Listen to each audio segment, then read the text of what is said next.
Cerita ini bukan untuk menakut-nakuti, tapi sebagai pelajaran bagi kita semua bahwa lisan bisa jadi jalan ke surga atau jurang menuju azab.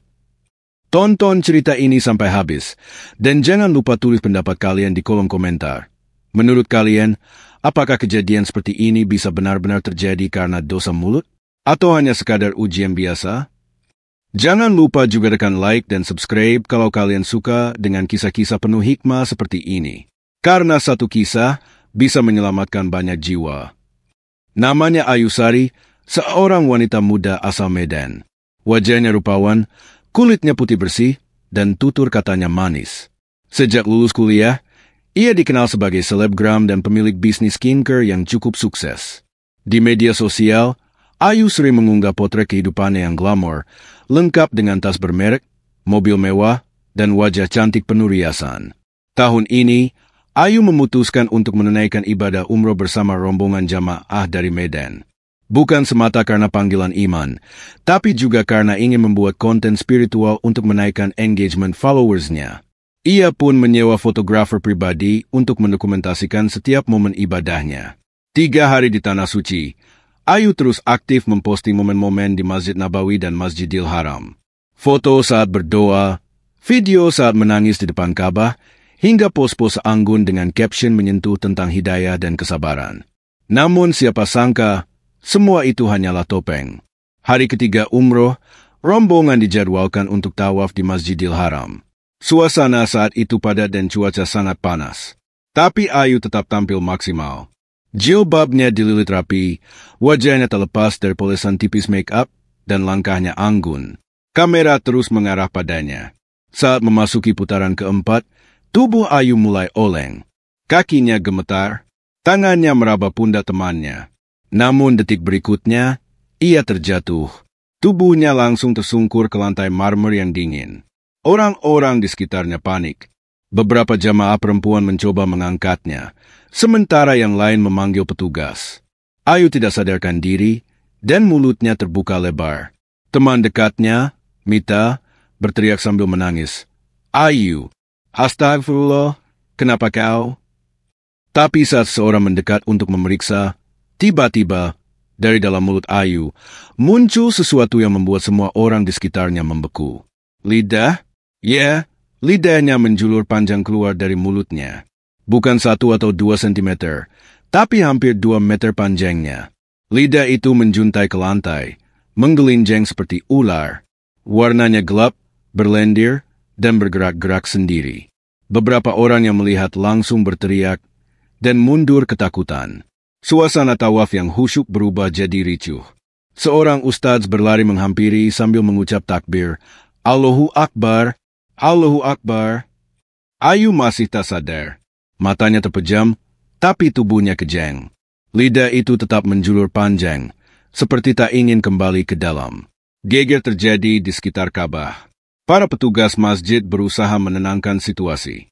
Ayu segera diangkat ke tandu, namun lidah panjangnya menyeret ke lantai, meninggalkan bekas lendir yang mengerikan.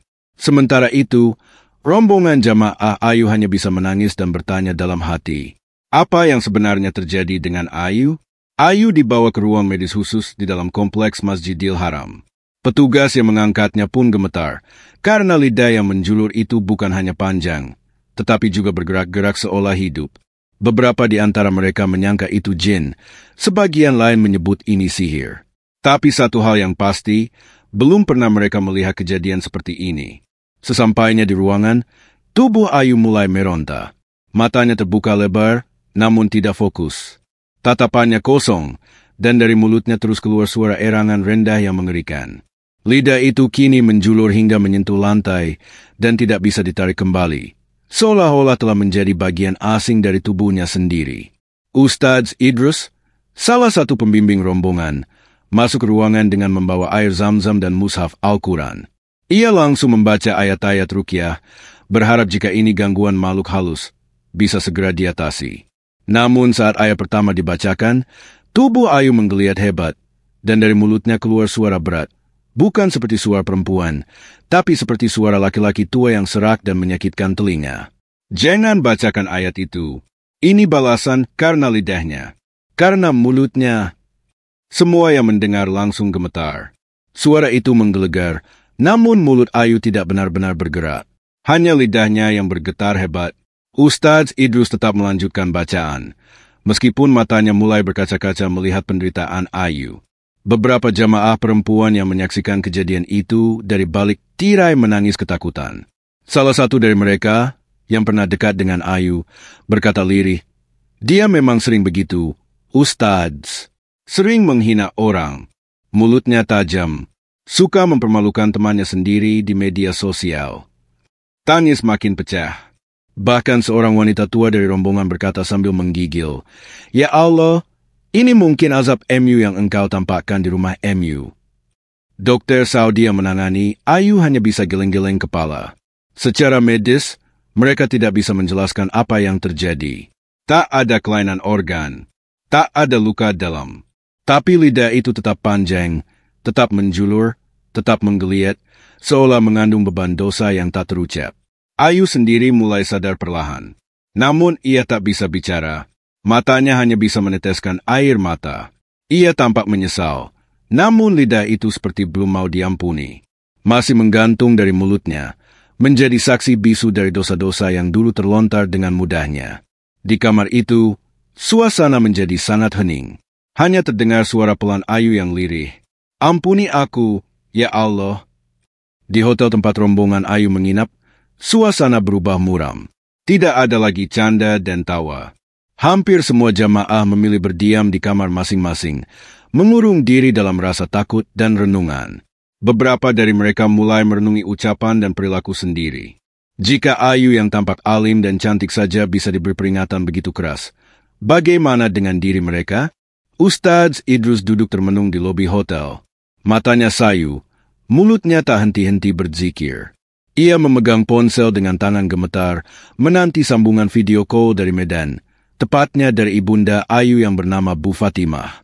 Begitu wajah Bu Fatimah muncul di layar, air mata langsung tumpah. Suaranya lirih, terisak, dan penuh beban rasa bersalah. "Ustadz, saya mohon ampun, saya tahu ini bukan hal biasa. Ayu, anak saya, dia memang begitu sejak remaja." Ustadz Idrus diam mendengarkan. Tak ada satu kata pun ia potong. "Saya pernah melihat sendiri," lanjut Bu Fatimah dengan suara terbata, "Ayu mempermalukan teman-temannya di depan umum. Ia sering membuat konten-konten ejekan di media sosial. Bahkan pernah ada tetangga kami yang difitnah dan dituduh mencuri. Padahal hanya karena Ayu tak suka wajahnya." Air mata Bu Fatimah tak terbendung.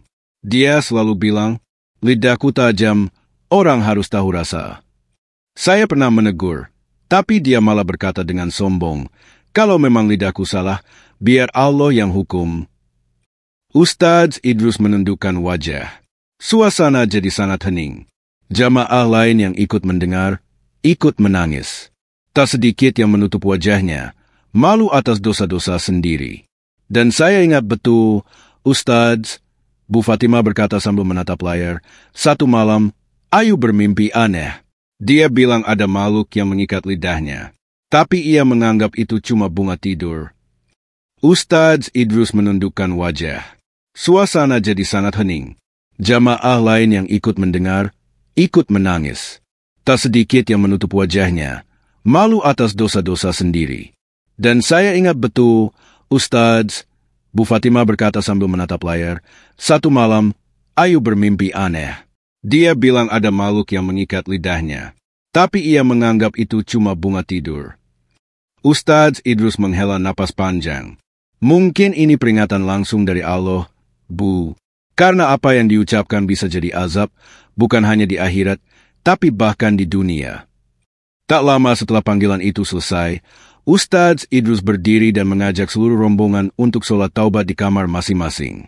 Ia tidak ingin satu pun dari mereka pulang dari tanah suci tanpa membawa pelajaran. Dan satu pelajaran besar yang mereka pahami hari itu adalah, lidah bisa lebih tajam dari pedang. Dan luka yang ditorehkan tak selalu tampak di kulit, tapi bisa memanggil murka Allah. Hari mulai beranjak malam. Suasana di ruang medis tempat Ayu dirawat masih senyap. Lidahnya kini tak lagi sepanjang semula. Sudah mulai menyusut, meski belum kembali normal. Tapi tubuh Ayu tampak sangat lemas. seolah seluruh energinya terkuras oleh peristiwa yang menimpanya. Ustadz Idrus datang kembali ke ruangan, membawa beberapa jamaah wanita untuk membacakan surat Yasin. Suaranya bergema pelan, menenangkan hati, dan membawa keharuan yang tak tertahankan. Di tengah bacaan itu, air mata Ayu kembali menetes. Matanya terbuka, menatap langit-langit ruangan dengan tatapan kosong bercampur sesal. Beberapa saat kemudian, bibir Ayu bergetar. Suaranya pelan, lirih, nyaris tak terdengar. Tapi semua orang terdiam saat menyadari Ayu mulai berkata, "Ampuni, aku, ya, Allah." Kalimat itu pecah-pecah dengan suara serak dan terputus. Setiap huruf seperti dipaksa keluar dari kerongkongan yang terbakar. Lidahnya gemetar, seolah masih diliputi rasa takut yang dalam. Ustadz Idrus mendekat, menuntunnya dengan istighfar. "Astagfirullah, astagfirullah." Ayu mengikutinya pelan, dengan suara yang mengguncang hati siapapun yang mendengar. "Aku sudah menghina banyak orang." Tangis para jamaah pun pecah. Seorang ibu yang duduk di dekat pintu langsung menutup wajahnya dengan sajadah. Yang lain menunduk sambil terisak.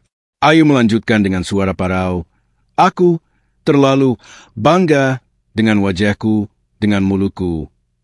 Ustadz Idrus mengangguk pelan. "Allah Maha Pengampun, nak, bila engkau sungguh-sungguh bertobat, insya Allah, Dia ampuni segalanya." Ayu menggigit bibirnya. Wajahnya kini tak seperti yang dulu.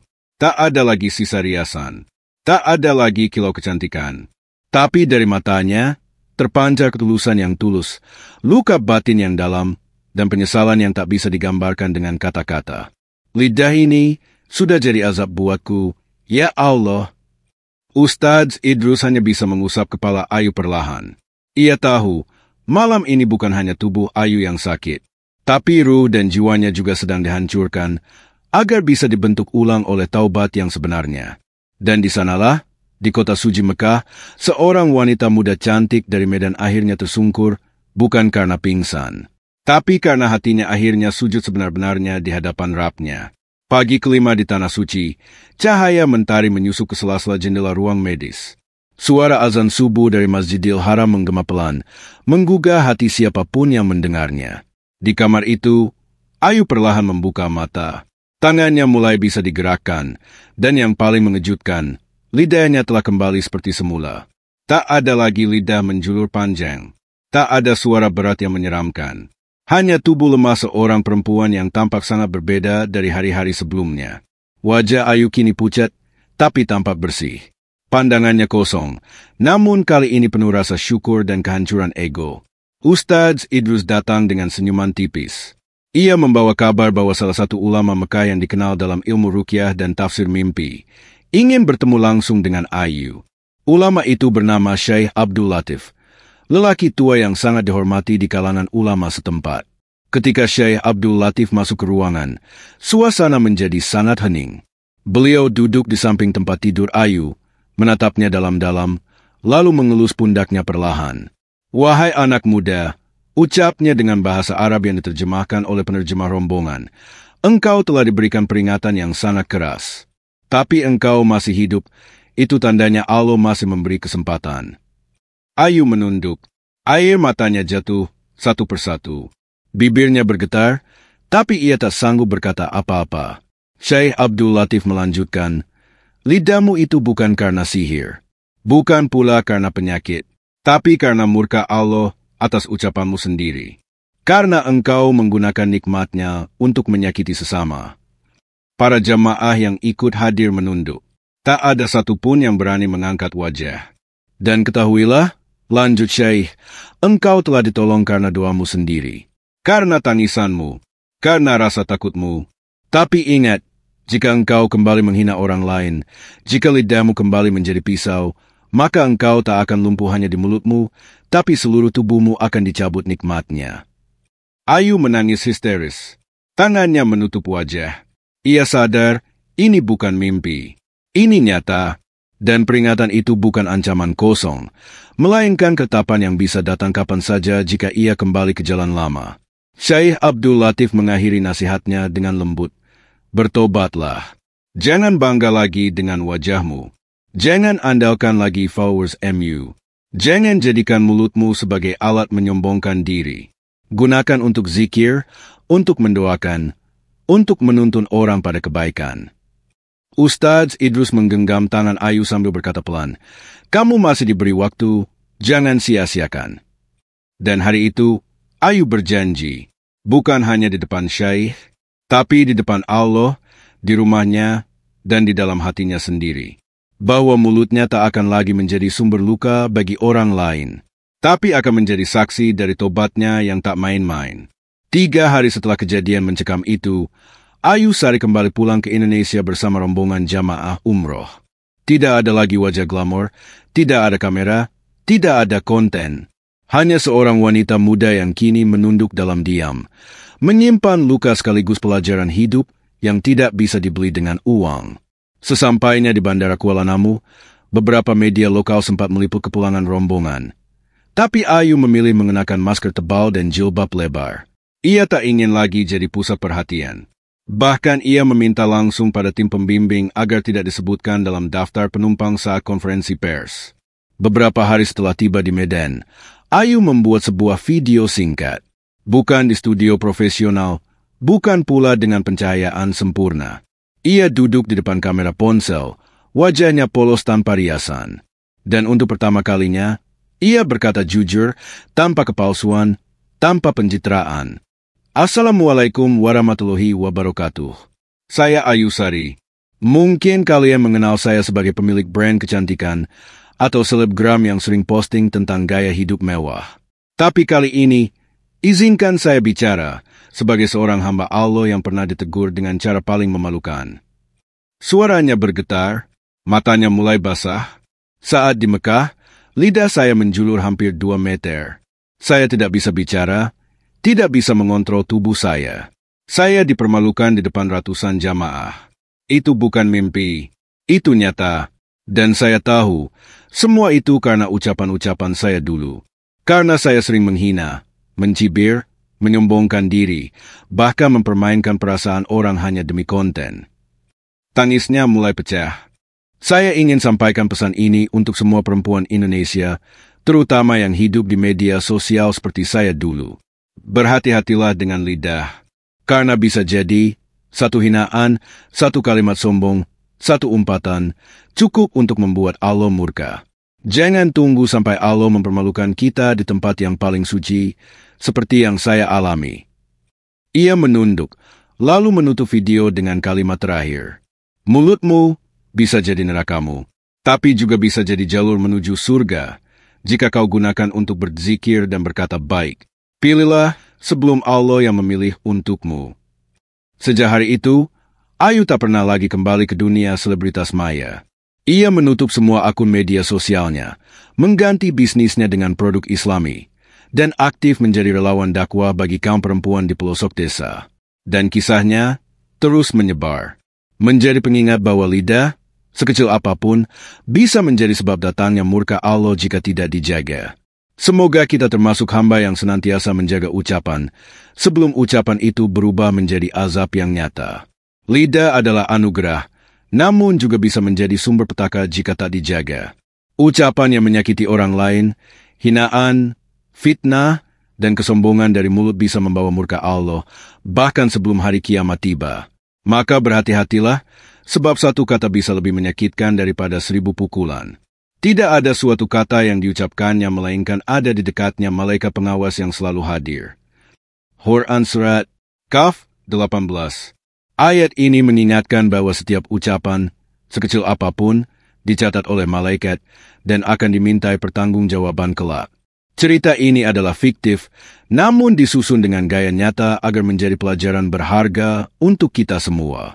Setiap adegan, karakter, dan kejadian dirancang untuk menggugah hati, agar kita lebih bijak menjaga lisan dan tidak menyia-nyiakan nikmat Allah. Terima kasih sudah menyimak cerita ini hingga akhir. Jika kisah ini memberi pelajaran atau menyentuh hati kalian, silakan tinggalkan komentar, tekan tombol like, dan subscribe agar tidak ketinggalan kisah inspiratif lainnya.